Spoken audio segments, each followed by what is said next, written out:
जोहार, जय झारखंड, जय हिंद। मुखिया उम्मीदवार फूलकुमारी उरांव, जिनका चुनाव चिन्ह है बल्लेबाज छाप, क्रमांक संख्या 3। इन्हें ज़रूर से ज़रूर अपने पंचायत के लोगों को मैं ध्यान आकर्षित कराना चाहूँगा कि ये बहुत ही बेहतर और अच्छा उम्मीदवार है।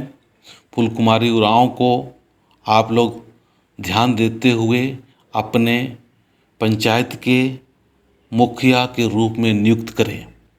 इनका स्वभाव बहुत ही अच्छा, मिलनसार और सबके हित के बारे में सोचती है। नेतृत्व क्षमता भी बहुत अच्छा है। इनका मार्गदर्शन सुख उरांव, जो फौज में 40 साल सर्विस करने के बाद में समाज हित के लिए, अपने पंचायत के विकास के लिए आगे आके काम करने के लिए इस बार सहयोग और मदद कर रहे हैं। और उनके साथ साथ में विशु उरांव भी है, वो भी 20 साल सर्विस करने के बाद में मार्गदर्शन कर रहे हैं।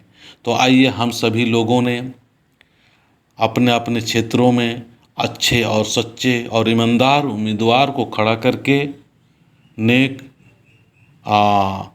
विचार करते हुए अपने एक एक कीमती वोट को सही जगह पर लगाएं।